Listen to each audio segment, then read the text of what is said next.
How do I bring new ideas to life? This was a question that I was recently asked by Entrepreneur Magazine when they were interviewing me for an article. They asked me several questions, but this was one of them. And so I thought I would share with you my answer of how I bring new ideas to life. And I credit Dan Sullivan, my good friend, strategic coach, for the formula I'm going to show you first, and also Kathy Colby for the Colby Index on how I was able to find out my unique ability, what I'm exceptional or superior at. And then I hired people that were superior at things that I was only adequate at, okay, only good at, or maybe even excellent at, but I began to delegate. This is huge, and hopefully you'll gain some insights that maybe you never had before, but this will hopefully help you in whatever you're doing, even if you're just trying to organize a charitable project with your family. Get ready. So I'm Doug Andrew. I've been a financial strategist and retirement planning specialist now for 5 decades, helping thousands of Americans optimize their assets and minimize tax and empower what I call their authentic wealth. But I have been blessed by investing over $3 million in my life, sharpening my saw, as Stephen Covey would say, by joining mastermind groups like Strategic Coach, the Genius Network, 12 Leaders, and it was never a cost, it was always an investment. And so when I was asked by Entrepreneur Magazine how I bring new ideas to life, it was very easy to answer. And the first formula is one that Dan Sullivan taught me years ago. I remember sitting on his back porch eating dinner with him and his wife in Toronto, Canada, when he shared this with me. And he said, Doug, there's this bad news bonanza going on out there. It used to be that 55% of the news was bad news. Well, now it's over 95%. We would joke CNN stands for constant negative news, right? And so he said, just use this formula. Take the world's bad news and flip it. Make that your good news. Now, we don't relish in bad news. What I'm talking about is usually any bad news is followed by good news.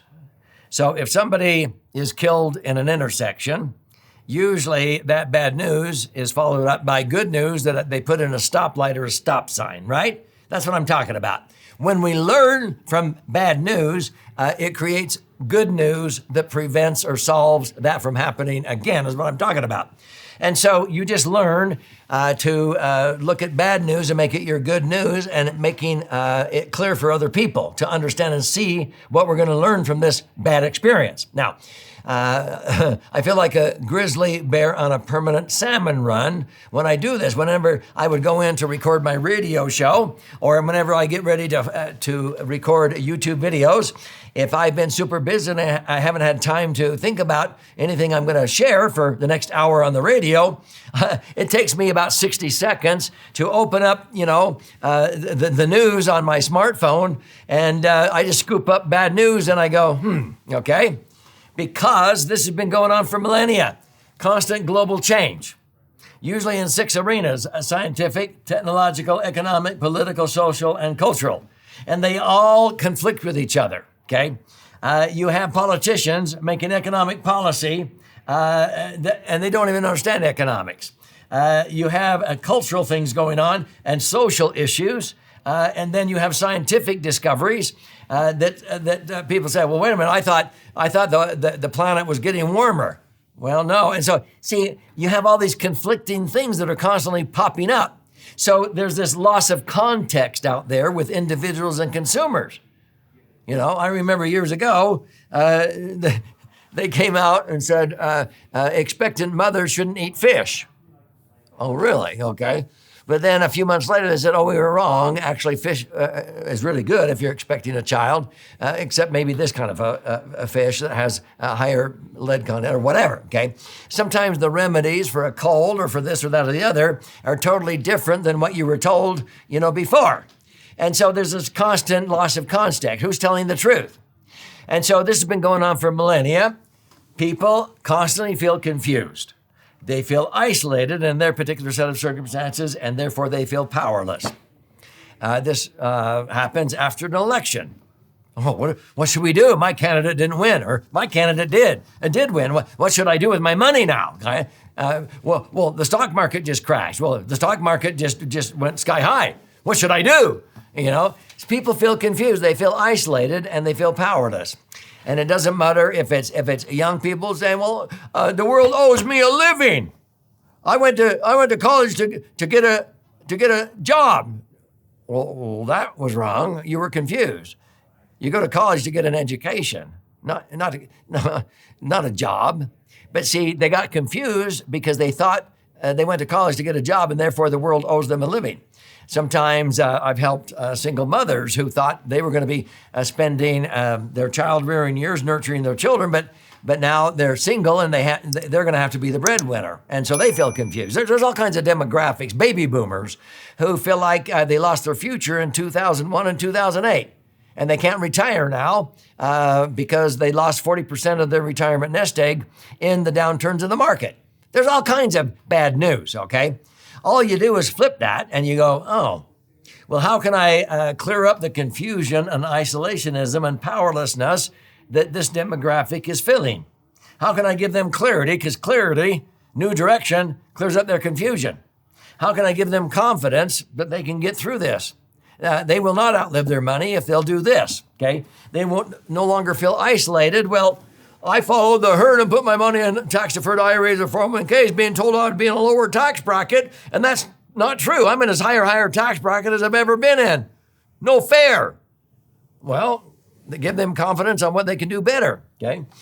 People feel powerless. Well, give them new capability. Empower them with new capability.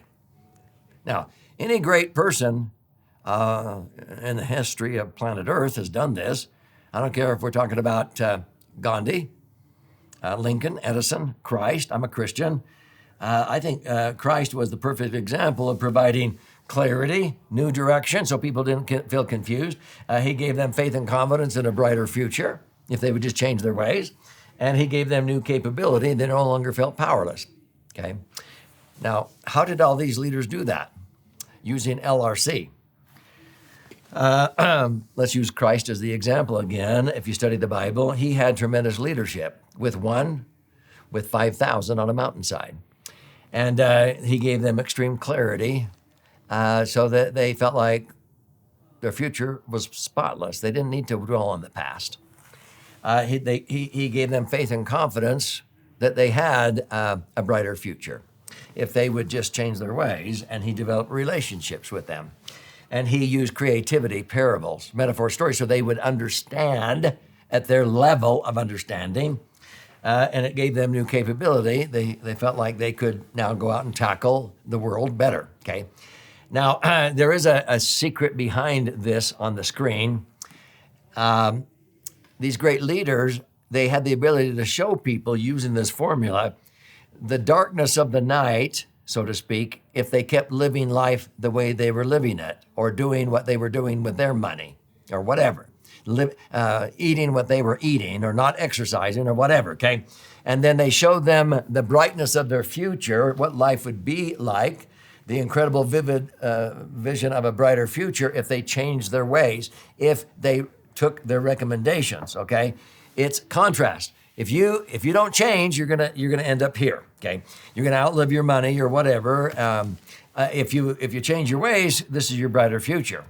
It's that simple. Okay, so this is a formula that I use to take any idea that I hear when I scoop up bad news. Okay, now I have a 10-key transformation. And key number 4 is also what I learned through Strategic Coach, and that's to operate within your exceptional expertise and delegate everything else. So this is the second thing I shared with Entrepreneur Magazine. Now, there's all kinds of strength-finding tests, the Winslow score, the color code. I use Colby, okay, Kathy Colby. And for like $50 online, you can answer 50 questions in about 20 minutes. There's no right or wrong answers, but out of 50 scenarios, you will answer what would you most likely do in that scenario, and what would you least likely do. And so then it will give you a score in 4 different areas. Now, these 4 different areas are fact finder, follow through, quick start, and implementer. It doesn't say you're not good at these. See, this was my score when I took it. I was a 3 on a scale of 1 to 10 on Fact Finder. That does not mean I'm not good at fact finding. I'm actually really good at it. I choose not to take my time to do that. I'd rather delegate it to somebody else, even though I'm good at it, because it doesn't energize me to sit there and research and find out facts. I'm good at follow through, but I don't like to sit there and follow all the way through. I delegate that. I like to be on to the next project. I'm called the poster child of implementation, but I don't implement everything. I come up with the ideas. I have other people implement it, okay? And so I'm a quick start. I'm ready, fire, aim. I just want to come up with the next idea. So when they ask me the question, how do I bring new ideas to life? It's easy for me, okay? I look at the things that I'm weak at, and I realize I'm not saving myself money or time by doing them myself. It would be better if I hired other people to do the things I'm weak at. What about the things I'm adequate at? No, it actually would be better if I hired people that are exceptional at things that I'm only adequate at. What about things I'm strong at? I used to think, well, it would take me longer to train somebody else to do what I'm strong at than if I just do it myself. So I just got to do it myself. No, actually, by taking the time to find people that are exceptional at things I'm strong at, and then I just focus on 3 things I'm exceptional at. That's all I do. And so, I was told by all of my peers, Doug, you take complex things and make them simple. And so just spend your time doing it in written format, books, in audio format with your voice, and video format with your videos. So that's what I do. And I could do that every day the rest of my life and never run out of energy. I'd be like an Energizer bunny. So answer this question for you. What could you do every single day the rest of your life and never run out of energy? That's what you're exceptional at, okay? That gives you energy and passion. And then begin to surround yourself, outsource or hire in-house people that are exceptional in these other areas that you're weak, adequate, or even strong at, and you delegate. So when I started to do this, it didn't happen overnight, but my first assistant was hired, then my son, and then my project manager, my process managers, my publication team, my video team, my audio team, my marketing team, my creation team. These are some of my teams. And then I have tools. I have over 30 tools.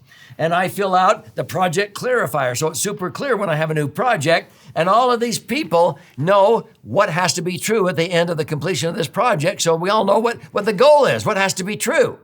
You have to have tools in order to have everybody on the same page.